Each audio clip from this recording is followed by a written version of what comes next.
Datanglah kerajaan-Mu.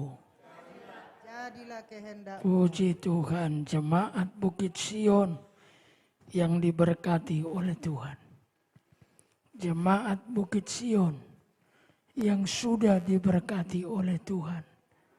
Pagi ini saya berkhotbah dari Roma 8 ayat 11 yang berkata, dan jika roh Dia yang telah membangkitkan Yesus dari antara orang mati diam di dalam kamu, maka Ia yang telah membangkitkan Kristus Yesus dari antara orang mati akan menghidupkan juga tubuhmu yang fana itu oleh roh-Nya yang diam di dalam kamu. Saya ulang, dan jika roh Dia yang telah membangkitkan Yesus dari antara orang mati diam di antara kamu, maka Ia yang telah membangkitkan Kristus Yesus dari antara orang mati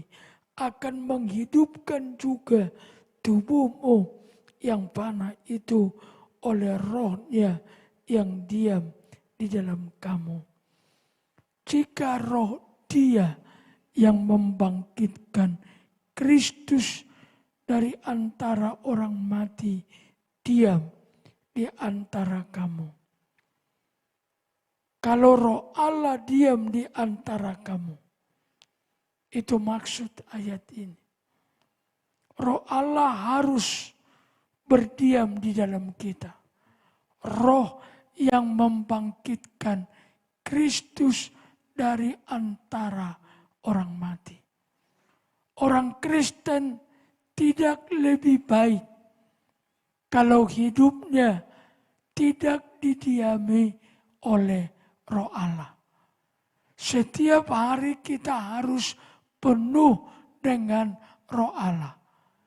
Itu akan membuat kita lebih baik, lebih maju, lebih berhasil di hadapan Tuhan. Alkitab berkata roh Allah itu adalah roh yang mencipta. Kita bisa lihat itu di beberapa ayat Alkitab. Kalau roh Allah ada di dalam kita, maka Ia adalah roh yang akan mencipta banyak hal yang baik dalam kita. Kejadian 1 ayat 22. Bumi belum berbentuk dan kosong. Gelap gulita menutupi samudra raya. Dan roh Allah melayang-layang di atas permukaan air. Pada waktu penciptaan, bumi belum berbentuk. Bumi masih kosong. Permukaan bumi masih dipenuhi dengan samudra raya. Itu artinya belum ada darat. Semua masih kacau balau. Terangnya tidak ada. Bumi belum berbentuk seperti yang kita lihat sekarang. Bumi masih samudra. Air belum dipisahkan. Jadi belum ada darat. Itu artinya menggambarkan kekacauan. Tetapi ayat ini berkata, saat bumi belum berbentuk, saat bumi masih kosong, saat bumi masih kacau balau, roh Allah melayang-layang di atas permukaan air. Ini salah satu ayat favorit saya.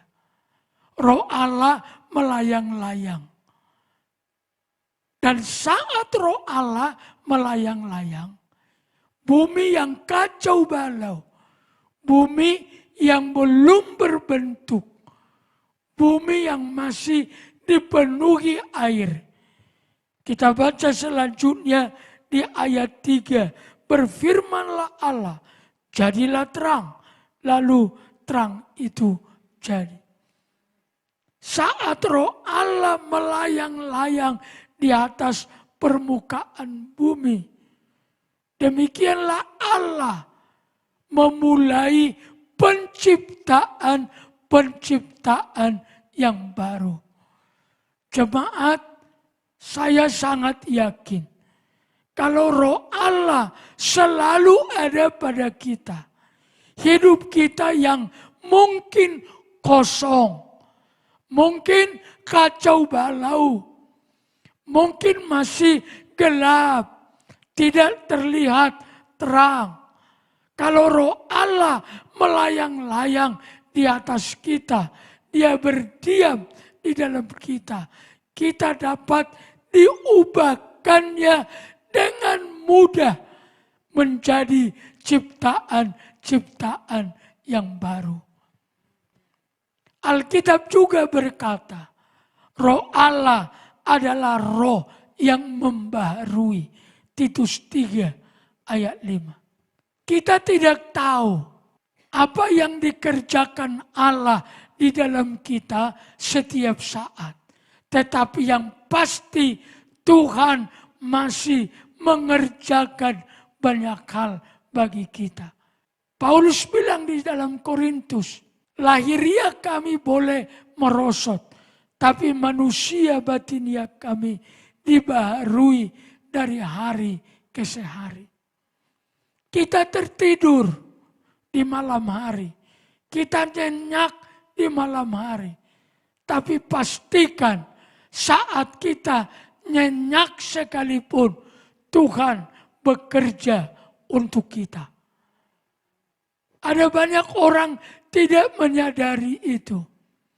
Itulah sebabnya pemazmur bilang, Tuhan dapat memberkati orang-orang yang sedang tidur sekalipun. Tuhan bisa memindahkan berkat dari yang satu kepada yang satu sampai kepada mereka yang sedang tidur. Kalau waktu tidur saja Tuhan memberkati kita, bagaimana mungkin saat kita bekerja Tuhan tidak memberkati? Bekerja adalah ketetapan Tuhan. Maka izinkan roh Tuhan turun atasmu setiap waktu, supaya ia mencipta yang belum baik menjadi lebih baik. Yang kacau balau dibuatnya menjadi ciptaan yang baik. Lihatlah alam semesta. Ini adalah perbuatan Allah. Tuhan adalah roh yang mencipta dan membaharui. Yang kedua, Alkitab bilang di 2 Korintus 3 ayat 17. Sebab Tuhan adalah roh, dan di mana ada roh Allah, di situ ada kemerdekaan. Amin. Roh itu adalah roh pembebas. Roh yang memerdekakan. Roh yang memberi kelepasan. Roh yang memberikan sukacita. Setiap kita ada bersama roh Allah. Dia mengerjakan pembebasan di dalam kita. Sukacita yang kita miliki ini bukan karena kita punya sesuatu. Ini adalah pekerjaan Tuhan. Tuhan bebaskan kita dari setiap gelisah. Tuhan bebaskan kita dari setiap kesulitan pikiran. Damai sejahtera Allah yang melampaui segala akal akan memenuhi hati dan pikiran setiap orang yang hidup bersama-sama roh Allah. Itu yang luar biasa. Dia membebaskan. Dia memerdekakan. Dia yang melepaskan. Bersyukur Roh Tuhan tolong kita setiap hari tentang itu. Ada banyak kekhawatiran di dalam dunia. Ada banyak kegelisahan di dalam dunia. Tapi Roh Tuhan selalu tolong kita untuk bebas dari segala persoalan itu. Jangan pandang berkat itu hanya sisi materinya saja. Ada banyak berkat dari surga. Seperti sukacita, damai sejahtera. Itu lebih dari segalanya. Maka minta Roh Tuhan selalu turun di atas kita. Dan jika Roh Dia yang telah membangkitkan Yesus dari antara orang mati diam di dalam kamu, maka Ia yang telah membangkitkan Kristus Yesus dari antara orang mati akan menghidupkan tubuhmu yang panah itu. Di dalam Roh Tuhan ada kehidupan. Bukan sekadar hidup karena bernapas. Tapi hidup yang dihidupi oleh Kristus seharusnya menjadi hidup yang kita hidupi setiap waktu. Dialah yang memberi hidup. Roma 8:11. Namun jika Roh Dia yang membangkitkan Kristus dari kematian tinggal di dalam kamu, Dia yang membangkitkan Yesus Kristus dari kematian juga akan memberi hidup kepada tubuhmu. Iblis tidak mau kita sehat. Bermacam-macam alasan usaha iblis untuk membuat kita sakit, baik tubuh, baik roh, baik jiwa. Bagi iblis, kita harus binasa. Tidak ada pikiran lain. Cita-cita iblis adalah membunuh, membinasakan. Kalau boleh, setiap orang yang dia lihat sangat berperan bagi pekerjaan Tuhan. Iblis selalu berniat bagaimana harus menghancurkannya, melemahkannya. Tapi Kristus memberi hidup. Lihat dua sisi itu. Jangan santai-santai hidupmu. Tiap hari ada peperangan roh. Tiap hari ada peperangan roh. Bukan saja menyangkut urusan rohani. Iblis akan suka terus mengganggu tubuh kita. Karena kalau tubuh kita terganggu, maka roh kita, jiwa kita akan ikut terganggu di hadapan Tuhan untuk berdoa, untuk baca firman. Maka minta Roh Tuhan setiap waktu mendampingi kita, melindungi kita, menjaga kita, memberikan hidup kepada tubuh ini. Maka minta Roh Tuhan turun atasmu setiap waktu. Supaya Ia memberi hidup, memberi kesehatan, memberi kekuatan. Lalu kita dapat menjalani hidup ini lebih baik. Tuhan mendorong saya untuk mengingatkan seluruh jemaat Bukit Sion agar hidup di dalam Roh Tuhan setiap hari. Hiduplah dengan Roh Tuhan setiap hari. Bukan saja oleh karena kita butuh itu secara pribadi, tapi karena ada peperangan rohani yang setiap saat di hadapan kita. Kita harus menang. Kalau kita tidak menang, kita akan susah. Bapak Ibu sekalian, Roh Tuhan adalah roh yang memberi hikmat. Lihat Keluaran 31 ayat 2. Lihat, telah kutunjuk Besalel bin Uri bin Hur dari suku Yehuda, dan telah kupenuhi dia dengan Roh Allah, dengan keahlian, dengan pengertian dan pengetahuan. Telah kupenuhi dia dengan Roh Allah. Di sana ada pengetahuan, di sana ada pengertian, di sana ada keahlian. Roh Tuhan adalah roh hikmat. Siapa yang kekurangan hikmat, hendaklah ia datang kepada Roh Allah.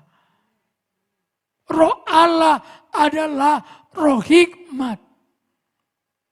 Saya sudah melihat ada banyak orang tidak memiliki kemampuan dari dirinya sendiri. Tapi saat Roh Allah memenuhinya, maka dia berubah menjadi orang yang berbeda, penuh hikmat, penuh keahlian, penuh kemampuan. Di dalam Roh Tuhan ada hikmat, ada pengertian, ada pengetahuan. Maka berbahagialah mereka yang dipenuhi oleh Roh-Nya Tuhan. Perkataan orang tua seringkali menjadi berbeda setelah mereka penuh dengan Roh Tuhan. Di sana ada pengetahuan, karena Roh itu memberi karunia. Karunia pengetahuan, karunia hikmat, karunia iman, dan sebagainya. Jemaat Bukit Sion, pagi ini seruan Tuhan adalah penuhlah dengan Roh setiap waktu. Jaga hati, jaga hidup, supaya Roh Tuhan mau berdiam di dalam hidup kita. Jaga perkataan. Jangan hidup sembarangan. Kita adalah anak-anak Tuhan. Yang terakhir di Roma 8:15. Roh Tuhan adalah roh yang menjadikan kita anak Allah. Oleh roh itu kita berseru, ya Aba, ya Bapa. Apalagi yang lebih mulia selain diposisikan menjadi anak Allah. Diposisikan menjadi anak Allah adalah anugerah terbesar dari segala-galanya. Maka tunaikanlah setiap iman kepada Kristus. Lakukanlah kewajiban kita yang betul terhadap Kristus, karena kita adalah anak-anak Allah. Kita melakukan semua bukan supaya kita diberkati. Walaupun ya, dengan melakukan kehendak Tuhan kita beroleh kesempatan diberkati. Tetapi hakikatnya kita melakukan semua kebenaran, semua kewajiban kita kepada Allah. Karena kita adalah anak-anak Allah. Anak-anak Allah sepatutnya hiduplah sebagai anak Allah. Anak-anak Allah sepatutnya lah bicara seperti anak Allah. Maka pagi ini kehendak Tuhan adalah hiduplah oleh Roh. Hiduplah di dalam Roh Tuhan. Setiap pagi minta penyertaan Roh Allah. Setiap waktu berserulah, Roh Tuhan, pimpin saya. Hanya dengan demikian kita akan hidup lebih baik. Roh kita lebih baik, tubuh kita lebih baik, jiwa kita lebih baik kalau kita hidup di dalam Roh Allah. Tuhan memberkati kita semua.